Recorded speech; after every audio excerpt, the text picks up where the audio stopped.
Bon, bah écoute, merci à toi de venir ce matin. Tu sais que j'ai regardé tout à l'heure là sur le DSD et en fait, je m'aperçois que Kochman fait ça depuis quelque temps, ces histoires d'interviews. Alors lui, il appelle ça des coffee breaks. Et le Ah, c'est thème, ça les coffee de Covid break, je sais pas quoi. ouais, c'est ça. Et du coup, en ce moment, les questions qu'il pose aux participants, c'est et maintenant quoi, quoi. Et donc, évidemment, c'est quelle est la situation mondiale. Tu t'aperçois que globalement, c'est une problématique qui est vraiment mondiale, en particulier pour les dentistes, parce qu'on est hyper impacté. Hein. Au Brésil, ils sont complètement à l'arrêt. Au Portugal, ils sont complètement à l'arrêt. En France aussi. Je crois qu'on est la seule profession avec les restaurateurs. Puis les Non, coiffeurs. on est la seule profession médicale. On nous a clairement dit d'arrêter de travailler. Oui, c'est ça. C'est ça. Mais chaque pays a sa particularité. Donc, si tu veux, c'est intéressant de voir un petit peu en France ce qui se passe et comment nous, on le vit, quoi. C'est complètement inédit cette histoire. Je crois on n'a jamais été face à ça et on ne sait pas bien comment on va s'en sortir en tout cas. Mais tu vois, ce qui est quand même très drôle, c'est que sur la dentisterie, en tout cas, c'est mon ressenti. On a eu des coups durs et pour autant, nos métiers ne se sont jamais arrêtés. Quoi. On le voit bien au niveau des urgences. On en a toujours plein. Enfin, nous, à l'hôpital, on a un nombre constant d'urgences. On a exactement le même nombre, si tu veux, qu'au mois d'août. Et donc, la demande de soins dentaires n'a pas bougé. Quoi. C'est assez surprenant. Bon, enfin, donc voilà, c'est un peu l'objet du débat d'aujourd'hui. C'est de savoir un petit peu le ressenti de chacun et la façon dont on fonctionne. Alors, je te présente, mais bon, tout le monde te connaît. Hein, tu as un cabinet dans Grenoble qui a une orientation professionnelle vers la chirurgie orale d'une manière générale et plus particulièrement de l'implantologie. C'est un secret pour personne. Bon, moi, je te connais de longue date puisqu'on a fait nos études ensemble.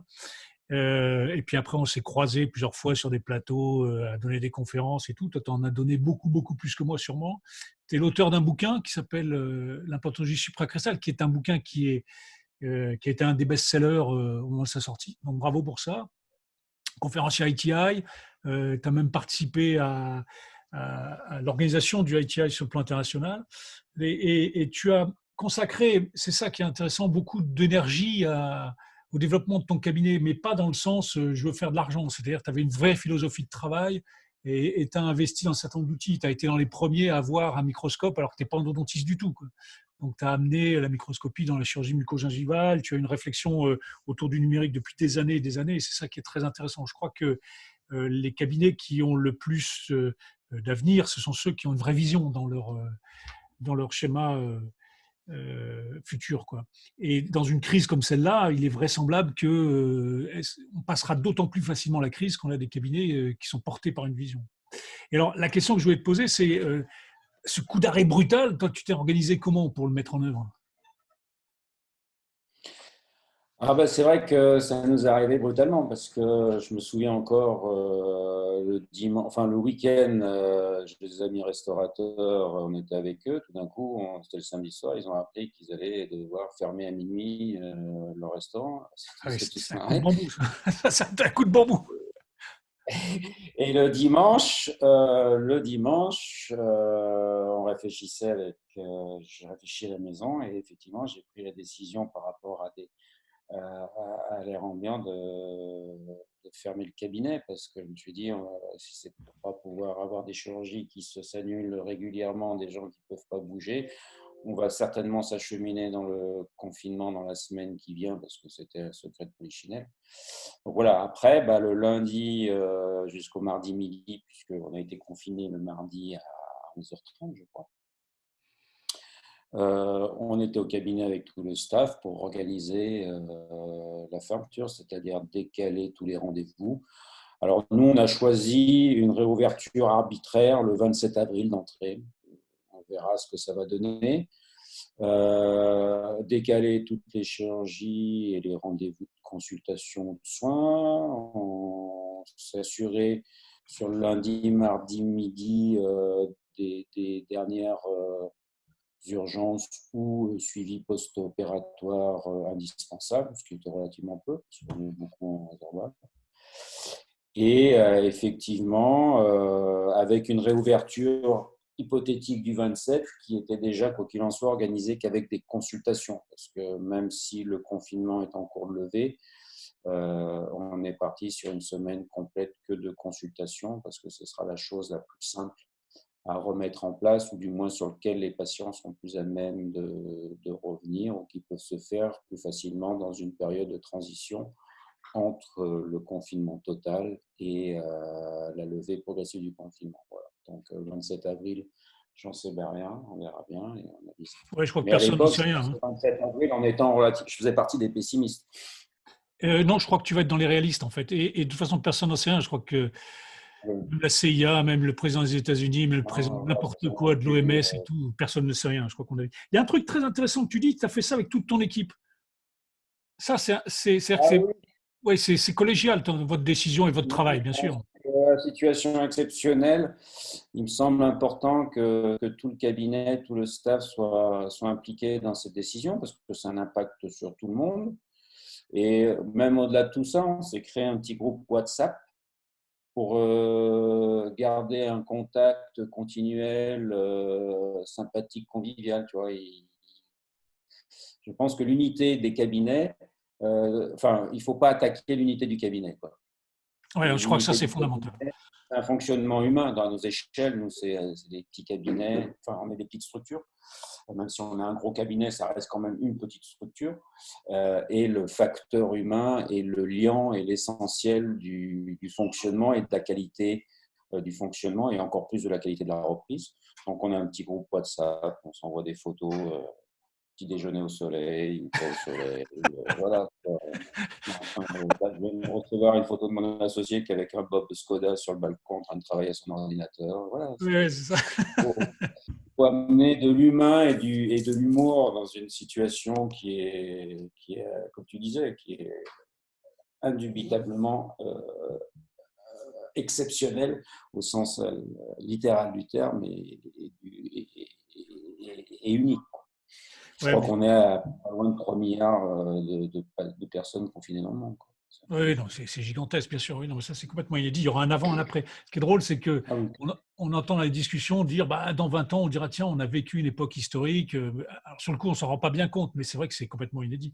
C'est intéressant. Là, vous avez créé un groupe de communication. Donc, ça veut dire que pendant ce confinement, finalement, vous continuez à travailler avec des outils numériques qui changent, qu'on n'utilisait finalement pas tant que ça avant, quoi.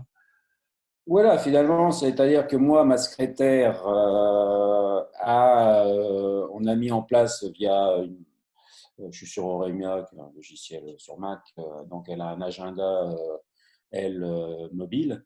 Donc, elle a de 9h à 12h tous les jours de la semaine. Elle a une permanence téléphonique depuis chez elle où elle peut effectivement finir de décaler les rendez-vous qu'elle n'a pas pu tout faire là, jusqu'au mardi midi parce que c'est assez long. Et puis elle répond aux urgences et puis elle me rebascule, moi ou à Nicolas, des urgences téléphoniques en fonction. D'ailleurs, qu'il y a très très très peu d'urgences. Alors ça, je veux dire, on en est. Les deux urgences qu'on a eues, c'est des conseils téléphoniques de patients qui n'étaient pas patients du cabinet. Oui, oui. Et d'ailleurs, ils sont assez compréhensifs, hein. Nous, tout ce qu'on a décalé, les gens Oui, sont assez compréhensifs. Bon, il y en a oui. qui attendent Oui, il depuis y a eu longtemps. ça, on est arrivé à leur faire comprendre que certaines urgences n'étaient pas. On n'est plus dans la bobologie, là, on est dans le. Voilà. Donc, oui, oui. Et puis, donc, alors, Evelyne, elle a ce travail, et puis les autres assistantes qui, bah, pour l'instant, n'ont pas d'utilité, les assistantes fauteuil, bah, on a ce groupe WhatsApp parce qu'on s'envoie régulièrement comme tout circule sur WhatsApp, toutes les conneries et les entrées. Mais derrière tout ça, il y a une volonté d'unité. Et puis, je travaille pas mal, par contre, en vidéoconférence avec ma coordinatrice du campus, HB, qui est mon centre de formation, parce que là, du coup, c'est un temps béni pour réfléchir, envisager, réactualiser, faire toutes les tâches de fond. Donc là, là, on met en place un travail, donc ça, c'est pas mal. C'est Alors, tout est bénéfice, des tâches de et, fond sur lesquelles on court de tout à longueur d'année parce que on est avant tout rémunéré sur notre travail au fauteuil. Et alors, du coup, est-ce que tu penses que ce que vous mettez en place, parce que on a adopté une façon de travailler qui est un petit peu nouvelle, c'est-à-dire qu'on utilise de nouveaux logiciels, Zoom, Skype, WhatsApp, etc., pour communiquer. Tu penses que ça aura un impact dans notre avenir futur? Je pense, oui. Alors, j'y réfléchis pas mal en ce moment parce que ben, à un événement particulier, ce qui est intéressant, c'est pas de se le prendre en pleine figure, c'est de comprendre ou de prendre du temps de réflexion pour voir ce que va être l'exercice futur. C'est-à-dire que euh, l'évolution des cabinets, enfin je veux dire, le pilotage de grosses structures qui ont des impacts financiers importants bah, passe avant tout par essayer de comprendre ce qui va se passer à 5 ans. Et Alors, vas-y, dis-nous là, tout, parce que… non, je dis essayer. Donc là, d'autant plus, alors, la routine est assez simple dans les exercices depuis 23 ans que je suis là-dedans, ce qui devient compliqué là maintenant, parce que là, une situation exceptionnelle. Donc, oui, il y aura un impact. Alors, c'est là où je suis partagé. Je peux me dire que les applaudissements phénoménaux et très sympathiques à 20 heures du monde, enfin, du monde médical, qui ne nous concerne pas en première ligne, parce qu'on va bien distinguer actuellement la première ligne du service de santé, qui sont les hôpitaux.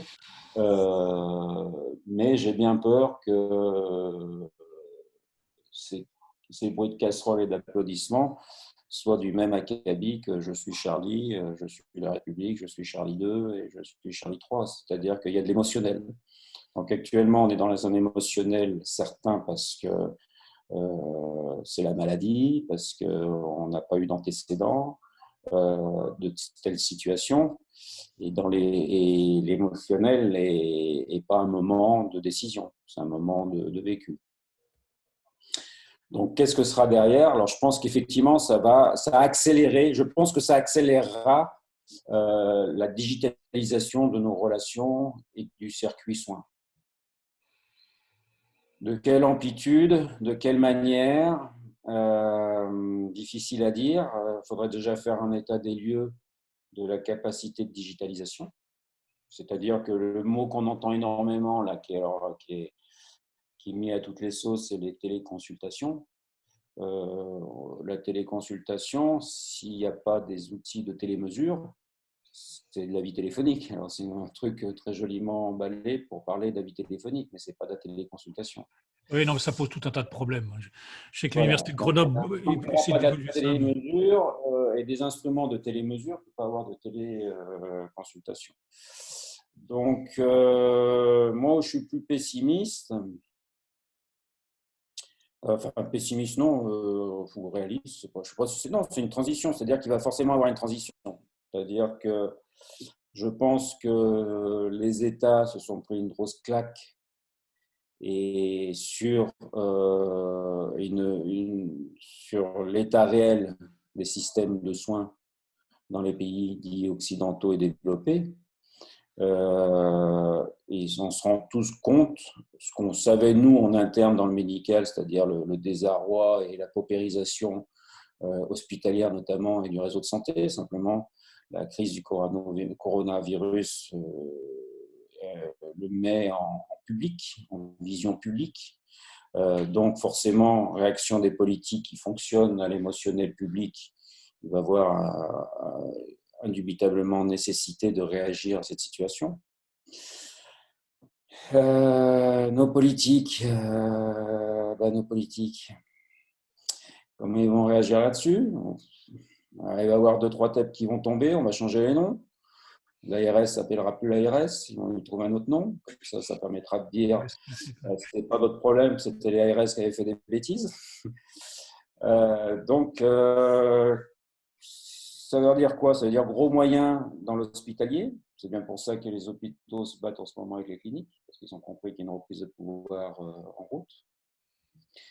Et encore une fois, où je suis pessimiste, c'est qu'à un moment donné, le politicien va sortir ses parapluies, comme il y a eu avec la canicule. Je connais un peu parce que ma femme est gériatre. Donc, elle a très bien connu et vécu l'avant-canicule, le pendant-canicule et l'après-canicule. Et l'après-canicule n'a été jamais qu'une série de normes et d'obligations déléguées sur les soignants. Donc, nous, on va se prendre un ensemble de normes et de délégations au niveau des Ah oui, cabinets de vie. ah oui, Je le vois bien, tu vois. ah oui, d'accord. Oui. Ah, Oui, moi, je je vois le vois sens de ta arriver réflexion. comme Ouais. quoi on va obliger d'avoir telle ou telle norme, tel stock, telle filtration de l'air, c'est-à-dire que l'hygiène va devenir où la santé va être prise en charge par l'État, puisque ça va être géré au même titre qu'un problème écologique, ou c'est l'écologie moderne, c'est la Oui, c'est peu, oui. santé. Donc, beaucoup de moyens dans les hôpitaux.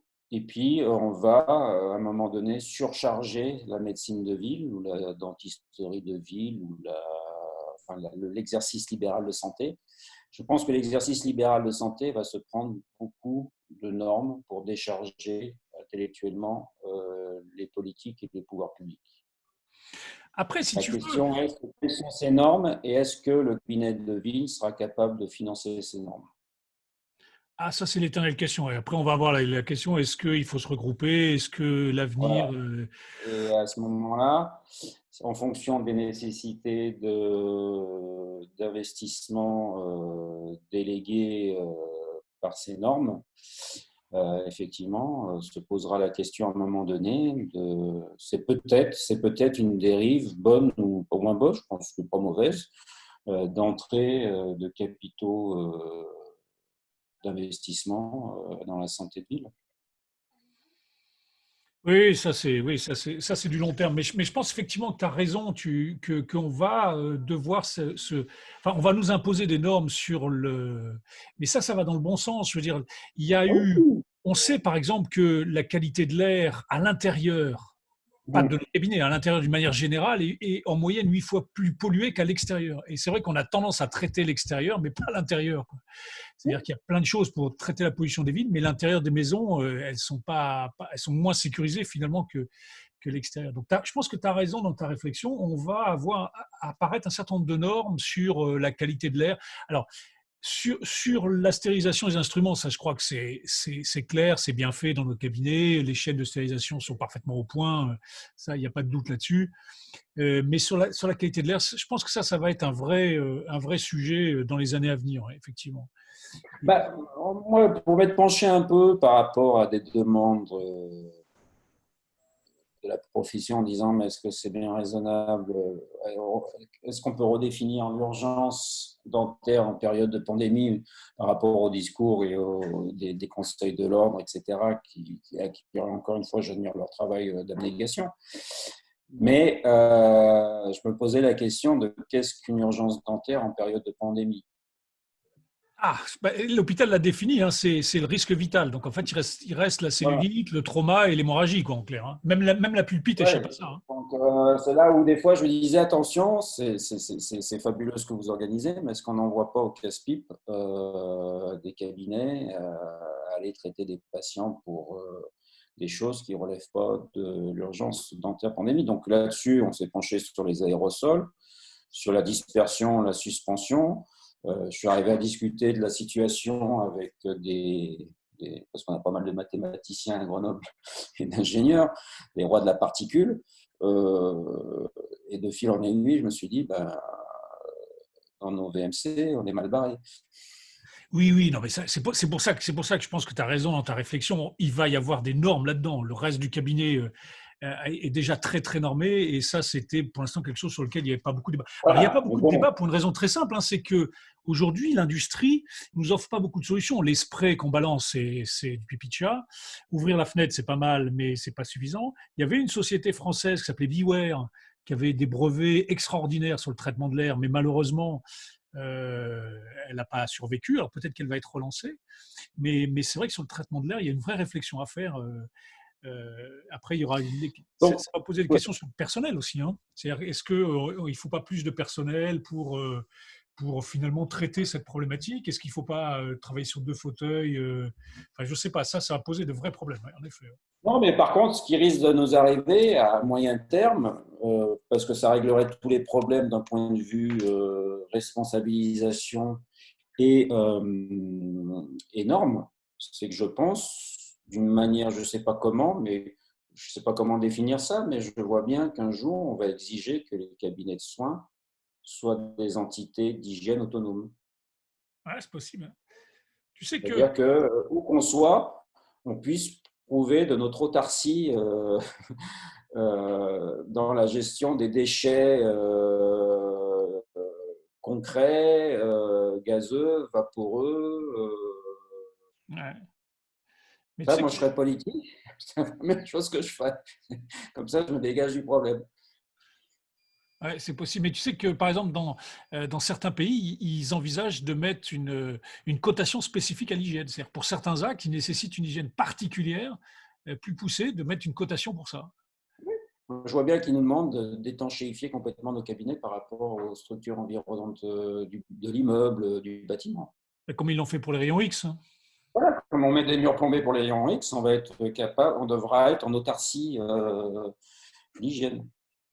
Et alors, autre question maintenant, parce qu'il y a beaucoup de confrères qui vont être qui sont un peu déboussolés. Moi, j'ai pas mal de gens qui m'appellent en me disant, mais toi, t'en penses quoi? Alors, évidemment, comme j'ai pas de boule de cristal et que je suis pas Madame Irma, je peux pas répondre, mais qu'est-ce que tu leur dirais qu'est-ce qu'il faut avoir comme mentalité pour pouvoir affronter cette période? Est-ce qu'il faut être dépressif ou est-ce que c'est une période enthousiasmante? Alors pour moi, si tu veux, c'est forcément une période enthousiasmante parce que chaque changement est excitant, quoi. Ça sort de la routine, on sort de sa zone de confort, donc c'est intéressant. Mais tout le monde n'est pas forcément de mon avis. Alors toi, je te connais, je veux dire, depuis quelques années que tu es sorti de la fac, tu as passé ton temps à pousser un peu les limites et avoir une vraie réflexion sur l'avenir. Et ta réflexion maintenant alors pas sur l'hygiène, hein, mais sur ta positivité face à l'avenir. T'en es où de ça? Ah, moi, je suis comme toi, moi, je suis excité parce qu'il y a des nouveaux challenges intellectuels qui vont. Là, il va y avoir une redistribution de la carte de soins. Je pense qu'effectivement, l'avenir est à des réseaux intelligents de collaboration et non pas des réseaux qui. Actuellement, les seuls réseaux qui existent, c'est des réseaux économiques de gestion de coûts ou oui, de gestion de coûts et de prise de ces réseaux par des consortiums qui cherchent avant tout, à juste titre, comme tout industriel, la rentabilité. Je pense qu'il y a un challenge de nos réseaux qui vont être effectivement basés sur les outils numériques, sur des vrais échanges et sur des flux. Je crois beaucoup, moi, aux flux numériques d'échanges de téléexpertise ou de télééchanges entre praticiens. Par exemple, je suis en train de réfléchir, moi, avec les flux numériques et les intranets liés à ces flux numériques, de beaucoup d'échanges entre praticiens spécialisés dans la prothèse, puis spécialisés dans la chirurgie, etc. C'est-à-dire qu'à un moment donné, on va pouvoir. Enfin, moi, enfin, je suis très excité là-dessus, c'est de voir qu'effectivement, on va avoir des flux partagés d'imagerie, de STL, de DICOM. Petit à petit, la télémesure va arriver, je veux dire. Donc, il va avoir ces réseaux de compétences, et c'est pour ça que je fais le distinguo par rapport à ces réseaux économiques. Et ces réseaux de compétences, ça va être très, très intéressant. Alors, il y aura forcément une espèce de cabinet satellite hub et puis des cabinets satellites, mais je trouve qu'il y a l'opportunité de prendre en main notre destin technologique et profiter de ce moment où la santé, on s'est rendu compte ce que c'était que de brader la santé et tout envoyer ça en Chine d'un médicament. On a peut-être une ouverture financière, non pas de la part de la sécurité sociale parce que c'est fini, mais une ouverture financière dans l'imaginaire des patients pour mettre en place des réseaux de soins pointus et qualitatifs et sortir de cette équation stupide traitant égale prescripteur de remboursement. Ouais, non, ça, je suis d'accord avec toi. Moi, je suis complètement d'accord avec toi. Et je pense, si tu veux, que dans l'organisation des prochains congrès ARIA, il va falloir vraiment qu'on insiste sur cette notion d'utilisation du numérique pour pouvoir communiquer entre nous et avoir des notions d'expertise. Parce que c'est vrai qu'il y en a qui sont très très forts en occlusion, il y en a qui sont très forts en ceci. Et finalement, en regroupant tout ça, on peut avoir des cabinets qui ont un niveau d'exigence qualitative qui est assez important. Et puis, on verra d'autres réseaux qui sont peut-être plus économiques. Oui, je suis assez d'accord avec ta vision des choses et sur l'aspect utilisation numérique pour le qualitatif et puis sur l'aspect de l'apparition de normes sur l'hygiène en général de l'air, etc. Je suis assez d'accord avec ça. Bon, Non, c'est Hervé, pour je ça crois que je te que rejoins, moi, parce que ça tire vers le haut, c'est contraignant, c'est c'est plein de ça. choses, mais ça tire vers le haut. Ça va dans le Et bon sens, peut-être, il me semble. effectivement, c'est l'occasion de se débarrasser de ces structures étatiques qui ne font que de tirer vers le bas. Euh, le RAC 0, etc. Peut-être qu'effectivement, c'est peut-être douloureux de sortir du remboursement étatique. Si l'État doit fournir beaucoup d'argent hospitalier, on sera peut-être les premiers privatisés, j'allais dire, dans le soin. Mais peut-être que c'est l'occasion, justement. Parce que finalement, moi, ce que je vois de, de l'évolution du numérique, euh, en plus, moi, je veux dire, je suis vraiment pas geek. C'est-à-dire que quand j'appuie sur le bouton de mon empreinte optique, mon truc, je suis incapable de te dire ce qui se passe dedans, quoi. Je ne sais pas si c'est de la vidéo, de la photo, j'en sais rien du tout. Tu vois ce que je veux dire? Moi, ce qui m'intéresse, c'est l'application, le protocole et l'application clinique. Et je trouve que ces outils améliorent énormément la qualité moyenne technique. Donc, ça veut dire que ça libère du temps intellectuel. Et le praticien, finalement, va se retrouver dans l'analyse de sa taille, dans la qualité de l'empreinte de sa taille, dans la qualité de la pose de son implant, dans la qualité de l'analyse esthétique du sourire, dans la qualité de l'analyse esthétique de l'occlusion, dans la qualité de la planification entre la situation osseuse et la situation des tissus mous, des outils qui vont lui mettre sur un plateau du temps qui va pouvoir allouer à la réflexion intellectuelle. Et je vois beaucoup, moi, de cabinets qui, malheureusement, croulent sous l'hyperactivité et qui n'ont plus, malheureusement, du temps intellectuel à donner à cette analyse. Je ne sais pas ce que tu en penses. Il n'y a pas de jugement de valeur, attention, mais je me dis simplement que quand on croule sur une multitude de tâches, l'ergonomie numérique, parce que c'est avant tout pour moi une énorme ergonomie, a l'avantage de libérer du temps intellectuel pour le détail. Et donc, dans un plaisir de travail, je pense, si je veux pousser un bouchon un peu loin, que la révolution digitale, et comme on a connu la révolution implantaire ou la révolution adhésive, je n'ai pas peur de dire qu'il y a une révolution digitale qui va chambouler l'implication intellectuelle et le plaisir intellectuel des soignants. Oui, non, mais j'en suis convaincu. Non, mais ça, j'en suis convaincu. Bah, je serais quand même mal placé pour dire le contraire, vu que j'ai quand même commencé ma carrière là-dedans il y a 30 ans quand j'étais chercheur. Donc, si maintenant je disais le contraire aujourd'hui, ça serait quand même dramatique. Ça serait Ça serait pas dramatique. bien. Tu ne serais pas le premier, mais quand même. Non, je crois que ce ne serait pas très crédible. Bon, Hervé, merci pour ça. Si tu avais une conclusion là, de notre petit entretien, tu dirais quoi?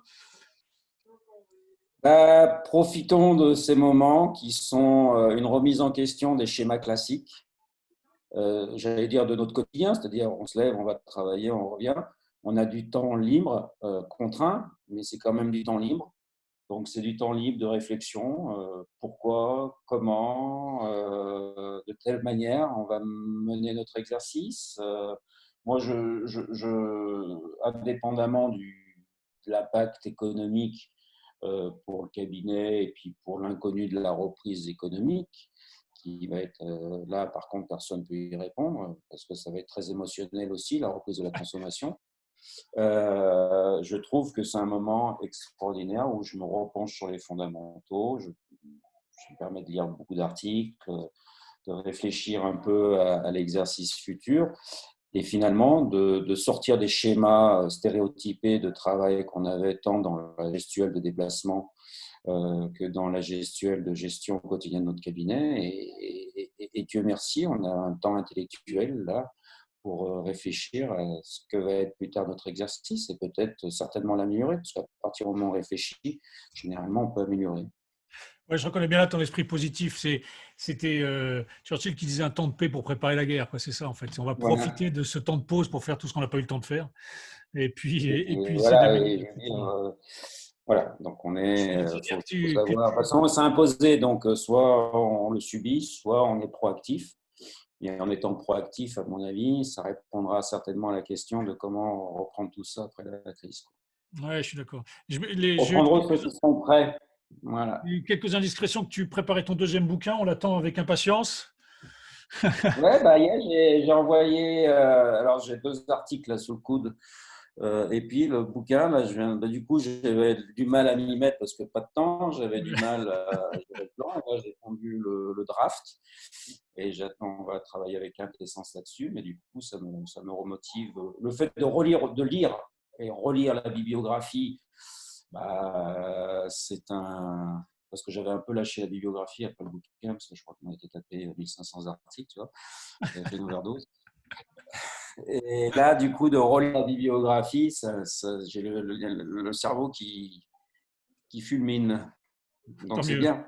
Oui, tant mieux, parce que finalement, ça nous évite de s'ennuyer, parce que dans ces périodes-là, le risque, c'est la dilatation du temps, l'avachissement sur le temps, et ça, c'est pas très bon, quoi. Donc, effectivement, il faut en profiter pour essayer d'avancer. Bon, Hervé, je te remercie pour cette interview, et C'est moi qui puis, te remercie d'écouter mon petit avis de bref de comptoir, mais j'ose espérer que des fois, c'est pas sous les comptoirs qu'on entend les plus grosses conneries.